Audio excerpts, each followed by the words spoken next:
நம் கதையின் நாயகன் பார்த்திபன் பெரிய இளம் தொழில் அதிபர், கோபக்காரன், நினைத்ததை அடைய நினைக்கும் பிடிவாதக்காரன். இதுவரை அவன் எடுத்த காரியம் அனைத்திலையுமே வெற்றியை மட்டுமே சந்தித்தவன்.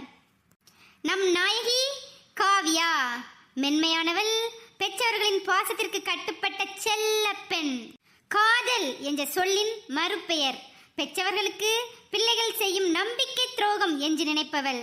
பெற்றவர்களுக்கு தெரியாமல் ஒரு அடி கூட எடுத்து வைக்க மாட்டேன் என்ற கொள்கையை உடையவள். இப்படிப்பட்ட நாயகியை பார்த்த உடனேயே காதலில் விழுந்து விடுகிறான் நம் நாயகன். இவனோ பிடிவாதக்காரன், அவளோ காதல் என்ற சொல்லை கேட்டாலே காதை பொத்திக் கொள்பவள். இப்படிப்பட்ட இருவரையும் வைத்து காதல் நடத்தும் நாடகமே காதல் ரோஜாக்கள். முழிச்சதுமே மாடியில் வந்து இந்த இயற்கையான காத்தையும் இந்த பறவைகள் போடுற சத்தத்தையும் கேட்டாதான் எனக்கு பொழுதே விடிஞ்ச மாதிரி இருக்கு. என்ன அழகு, என்ன அழகு. ஏ காவ்யா, காவ்யா வந்து இந்த பால் குடி, காலேஜ் போவதுக்கு நேரம் ஆயிட்டு.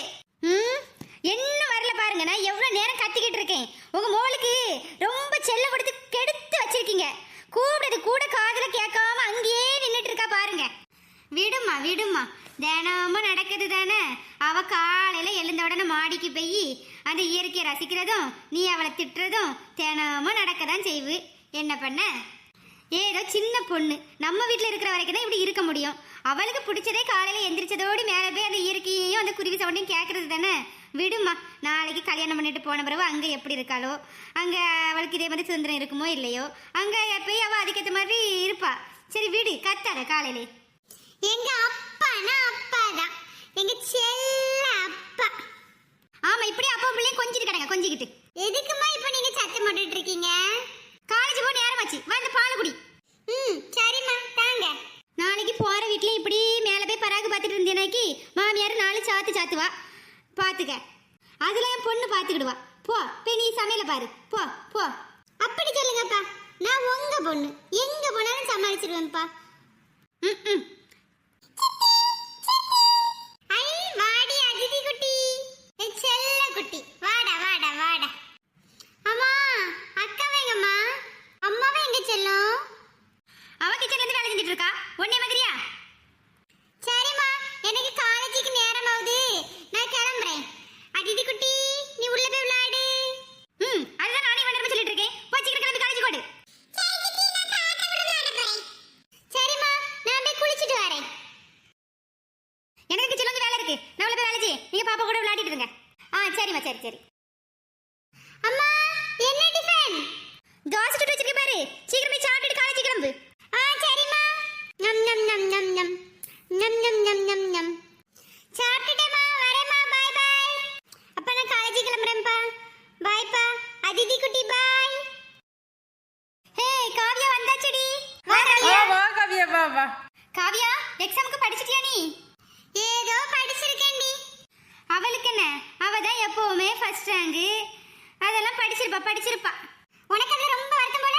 வேணா நீயே படிச்சு ஃபர்ஸ்ட் மார்க் வாங்கு. அப்பா பிசாசுகளா, உங்க பேச்சுகளை பெற வச்சிடுங்க. வாங்க, நேரமாகும், எக்ஸாம் ஹாலுக்கு போவோம். ஆமா ஆமா, வாங்க எல்லாரும் எக்ஸாம் ஹாலுக்கு போவோம், நேரம் ஆயிட்டு. Good morning dad. Good morning Parthi. என்ன இன்னைக்கு சீக்கிரமா ஆபீஸ்க்கு கிளம்புற மாதிரி இருக்கு? ஆமா டாட், இன்னைக்கு ஒரு முக்கியமான மீட்டிங் இருக்கு. இங்க பாருங்க, இப்பவே டைம் ஆயிடுச்சு. 2 பேரும் ஆர்த்தி எடுத்துக்குங்க. சரிம்மா, நீயே வச்சு விடு. தீர்க்காயுசா இரு மக்களே. நாங்க நீங்களே எடுத்துக்கிடுங்க. சரி, இன்னைக்கு முருகன் கிட்ட என்ன மனு போட்டா? எப்பவும் போலதாங்க, என் புருஷனுக்கு நல்ல புத்திய கொடுன்னு வேண்டிக்கிட்டேன். உங்களுக்கு தேவையாப்பா இது? சும்மாடா, உங்க அம்மாட்ட ஏதாவது வம்பிழுத்தாதான் எனக்கு நேரம் போவோம். நீ வாப்பா, சாப்பிட்டுட்டு போகலாம். நீங்களும் சாப்பிட வாங்க. எப்பவும் சும்மா ஏதாவது வம்பிழுத்துட்டு வாங்க, சாப்பிடுவோம். சாப்பிடுங்க 2 பேரும். சரிப்பா, ஒரு பிசினஸ்லாம் எப்படி போயிட்டு இருக்கு? நல்லா போயிட்டு இருக்குப்பா. அடடடடா, சாப்பிடும் போது இந்த பேச்சு தானா? வேற ஏதாவது பேச இருந்தா பேசுங்க. எப்ப பார்த்தாலும் இந்த பிசினஸ் பத்தியே பேசிக்கிட்டு வேற ஒண்ணும் இல்லையா? வேற ஏதாவது தான் பேசுங்களேன். நான் என்ன பண்ணது லட்சுமி? ஓ மகன் பிசினஸ் கையில எடுத்த பிறகு எனக்கு ரெஸ்ட் கொடுத்து வீட்டுல உட்காருங்கன்னு வச்சுட்டான். எப்படி பொழுதுபோக்குதுன்னே தெரியல, ஒரே சலிப்பா இருக்கு. அப்படியாப்பா, பேசாம மோனுக்கு ஒரு கல்யாணத்தை பண்ணி வச்சிரு. மருமோ வந்துருவா, பேர பிள்ளைகளை பெத்து தந்துருவா. அதுக்கப்புறம் அது பின்னாடி ஓடுறதுலயே நம்மளுக்குலாம் நேரம் போயிடும். சரிதானே? சரியா சொன்ன கமலு. எவ்வளவு நாள் தான் இந்த மூஞ்சிகளையே பாக்குறது? தாத்தா நான் ஏற்கனவே சொல்லிருக்கோம்ல, இன்னும் 2 வருஷம் போகட்டும். அதுக்கப்புறம் கல்யாணத்தை பத்தி பாத்துக்கலாம். ஆமா, இப்பவே 28 வயசு ஆகியாச்சு. இன்னும் 2 வருஷம் வச்சுனா 30 வயசு. எப்பதான் கல்யாணத்தை பண்ணி பாக்குறதா? ப்ளீஸ்மா, என்ன ஒரு வருஷம் பொறுத்துக்குங்க. சிங்கப்பூர்ல இருக்கிற ப்ராஜெக்ட் முடியட்டும், அதுக்கப்புறம் கல்யாணத்தை பத்தி பேசிக்கலாம். சரி, நீ சொல்றதை கேக்குறேன்.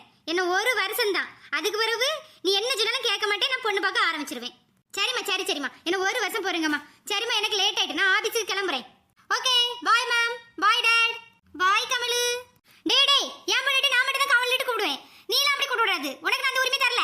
பாரு கமலு, இந்த தாத்தா எப்படி சொல்லியாருன்னு. நீ கிளம்பு கண்ணு. உன் தாத்தாக்கு வயசு இப்பதான் குறைஞ்சு நிக்குது. அவரை நான் பாத்துக்கிட்டேன். நீ கிளம்பு கண்ணு, நீ கிளம்பு. ஓகே கமலு, பாய். தாத்தா பாய். குட் மார்னிங் பார்த்தி. கௌதமா, வாடா வாடா வாடா என் உயிர் நண்பா. குட் மார்னிங் டா. இன்னைக்கு மீட்டிங் எல்லாம் ரெடியா? ரெடி. நீ வந்தா ஸ்டார்ட் பண்ணிடலாம். எல்லாரும் உனக்காக தான் வெயிட் பண்ணிட்டு இருக்காங்க. வா போவோம். ஓகேடா, வா போலாம். Hi guys. இன்னைக்கு ஒரு முக்கியமான விஷயத்தை பத்தி பேசுறதுக்காக இந்த மீட்டிங் வச்சிருக்கேன். அமெரிக்காவில் இருக்கக்கூடிய ஒரு நிறுவனம் சென்னையில் ஒரு மால் கட்டுவதற்கான ப்ராஜெக்டை நம்ம இடத்துல தந்திருக்காங்க. அவங்க இன்னும் நிறைய பில்டிங் இங்கே கட்ட பிளான் பண்ணிட்டு இருக்காங்க. நாம மட்டும் அந்த ப்ராஜெக்டை நல்லபடியாக முடிச்சு கொடுத்தோம்னா அவங்களுடைய மொத்த ப்ராஜெக்டும் நமக்கே கிடைக்கும். ஸோ உங்களுக்கெல்லாம் என்னென்ன வேலை அலாட் பண்ணியிருக்குன்னு நம்ம ஜிஎம் கௌதம் கிட்ட கேட்டு தெரிஞ்சுக்குங்க. நீங்கள் எல்லாரும் இந்த ப்ராஜெக்ட் வச்சு பெற சப்போர்ட் பண்ணுவீங்கன்னு நம்புகிறேன். நிச்சயமா சார். ஓகே பார்த்தி, நான் எல்லாம் பார்த்துக்கிட்டேன். யார் யாருக்கெல்லாம் என்னென்ன மாதிரியான வேலை கொடுக்கணுட்டு எல்லாருக்கும் அரேஞ்ச் பண்ணி கொடுத்துருவேன். சரியா? நீ கவலைப்படாம உன் வேலையை பாரு, நான் என் வேலையை பார்க்குறேன். ஓகே கௌதம், பாய். பாய்டா. எல்லாருக்கும் வேலையெல்லாம் பிரிச்சு கொடுத்தாச்சு. எல்லாரும் மும்முரமா வேலை பார்த்துட்டு இருக்காங்கடா. கௌதம், நீ அடிக்கடி இந்த பில்டிங்லாம் கட்டுற இடத்துக்கு போக வேண்டியிருக்கும். ஸோ உன் ஒர்க்கில் பாதியை வந்து யாராவது நல்ல ஒரு ஆள்கிட்ட உனக்கு ரொம்ப நம்பிக்கையாக இருப்பாங்களோ அவங்ககிட்ட கொடுத்துரு. சரியா? சரிடா பார்த்தி. இந்த கதை உங்களுக்கு பிடிச்சிருக்கா மக்களே? பிடிச்சிருந்தா லைக் பண்ணுங்க, ஷேர் பண்ணுங்க, சப்ஸ்கிரைப் பண்ணுங்க மக்களே. நன்றி. வாழ்க வளமுடன். பாய்.